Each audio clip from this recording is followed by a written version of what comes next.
Achieving a lean and muscular physique naturally is not a glamorous, glorious, grandiose flurry of activity. It is the cumulative result of small, gradual, repetitive and distinctly undramatic actions. It is the expression of routine, the manifestation of unspectacular but unrelenting habits. These are 10 habits to 10% body fat. Weighing yourself every single day. Weighing yourself is not just a means of monitoring progress, it's a means of instigating progress. It can be the cause of progress. Half the reason people find success using online coaches isn't due to their expertise, but simply the accountability of checking in with somebody regularly. And you know what's 99% cheaper but half as effective as an online coach? A set of scales. So first thing in the morning, every morning before food, step on the scales and just snap a picture.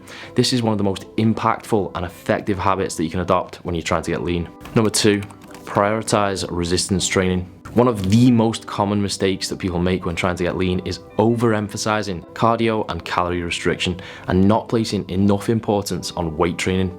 Now, of course, the three can complement each other, but you do have to understand that your physique is a consequence of what you do with it. Focusing too much on cardio and calories often just leaves people looking like a smaller version of themselves, because although they do get leaner, it doesn't really show when they don't have the shape to emphasize that leanness. It's a two-way street between leanness and muscle mass. Yes, being lean makes you look more muscular, but also being more muscular makes you look leaner. So if you're trying to get lean, the majority of the time you spend training and the energy you expend training should be on lifting weights. Number 3, planning ahead.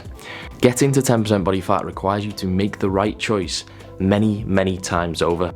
Chaotic and unpredictable circumstances tend not to be a good catalyst for making the right choice.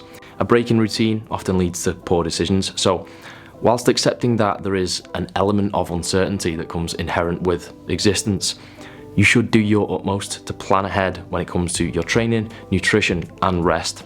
That might mean planning out your training week and knowing what time each day you'll go to the gym, or planning a rest day or a cheat day for when it's most convenient. It could mean prepping your gym outfit or prepping your meals. Whatever it is, organization is your friend, because that's what allows for routine. That's what allows you to get into a groove. Bicep check. Shh. Number 4, controlled cheating. There are some old school bodybuilding protocols that deserve to never see the light of day again, but there's also plenty of ancient wisdom to be found there too, and I think having a cheat meal, or a cheat day if you can get away with it, is one such nugget of wisdom. Again, it's about planning, preparation, predictability, and it's all in the spirit of promoting long-term adherence. It's far easier to stick to your diet or to make that gym session when you're feeling demotivated if you have some kind of small reward to look forward to. If you don't plan for these cheat meals and you just throw them in whenever you feel like it, you can become a victim of your impulses, right? We plan for decisions, we make decisions with conscious thought, and we don't want to get in the habit of the fuck it mentality and the impulsive attitude that promotes. Number 5, getting into a sleep routine. Tiredness kills, gains, whether that's via the physical effect it can have or the way it can psychologically impact your motivation and therefore your adherence. I won't labour this point too much because it's fairly obvious. Just do the best you can within your circumstances. A strict bedtime that you absolutely do not compromise on is probably the first building block to put in place. And then there are lots of other things you can do. I use earplugs year round and also a sleep mask when it starts getting lighter earlier in the summer, and I find those things help a lot. You don't have to be the best sleeper in the world, you just have to try to get enough. If you don't, everything is just going to get much harder, whether that's getting lean or really anything else. Number 6, whole foods. I don't mean the expensive American supermarket, grocery store. To borrow a phrase from the old school bodybuilding Bible once again, it's a good idea to eat clean the vast majority of the time. Whole, unprocessed foods are typically far more filling for the same number of calories, and your goal should be to actually experience hunger as little as possible. Often foods with lots of added sugar can also just lead you to crave more sugar, so, you know, junk begets junk. Finally, without sounding too much like somebody who lives in a treehouse, you should really try and draw a distinction between feeding and nourishing. If your calories are scarce, then each must have more value. That's basic economics, right? That means that you should spend those calories more wisely. Now, I'm no dietitian or human biologist for that matter, but I would hazard a guess that if you are physically active, you're putting your body through the stress of training and you're trying to maintain muscle mass, your micronutrient requirements are likely above that of the average Joe who rarely does anything physically demanding. At the end of the day, you want to feel as good as you can, and a nutrient-dense diet is going to be a big contributing factor to that. Number 7, stay hydrated. This is probably a good time to mention hydration. Obviously, it's important when it comes to athletic performance, but it's also a useful tool in staving off hunger. Firstly, drinking with meals is definitely going to help you feel more full because you are literally more full. But also, likely just as important, it's useful to find some kind of go-to drink for between meals.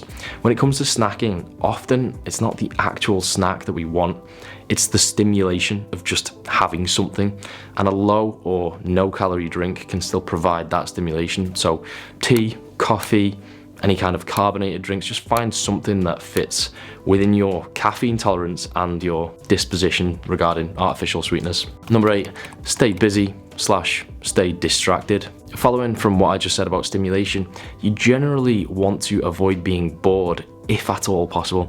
If you can stay busy, you're not going to notice the time between meals so much. You're not going to be sat there thinking about whether you're hungry or not. In fact, I'd recommend thinking about the fact that you're dieting as little as you can.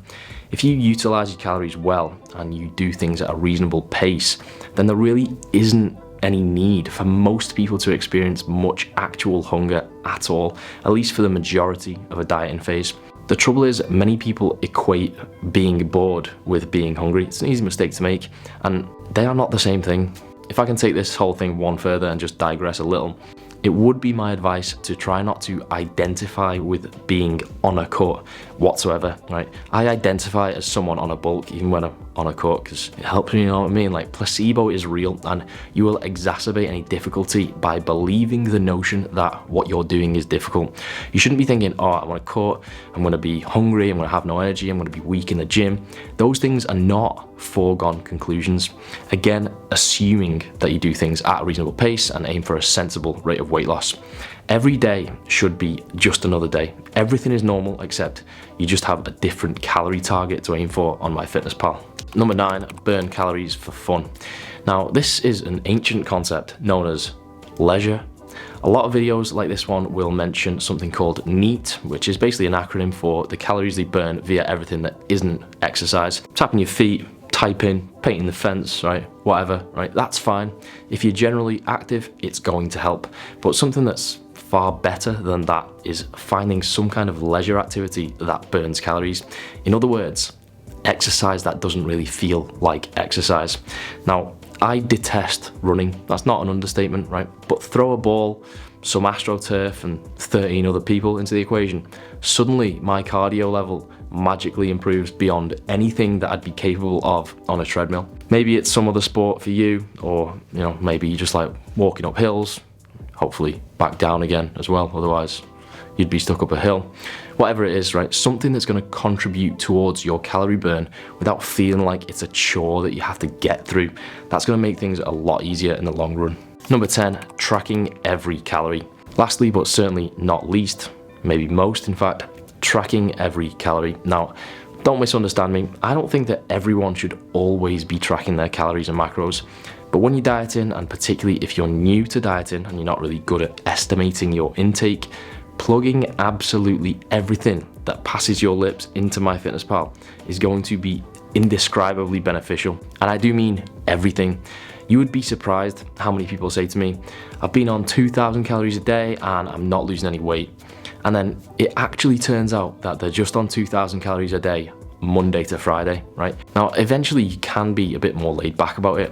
If you throw half an onion into something that you're cooking, it's true, right? You're probably burning more calories slicing it and then typing that into MyFitnessPal than you're getting from eating it, right? But I still think it's good practice to be meticulous, even when it seems like it's something insignificant. Sometimes these small amounts can actually add up, or sometimes you'll actually just be mistaken and you might think it's inconsequential when it's not. Now, this is the single most effective tool you can use, so just use it. All right, that's all I've got. There's probably many other things. If you want to add your own, certainly put them in the comments and I'll read them. Maybe I'll respond. Maybe I'll put a little love heart thing on it. Who knows? If you're new, subscribe. If you're not new, just like and say hiya. See you later. What do you think about 2 angles as well? Jordy Lenny is my hero.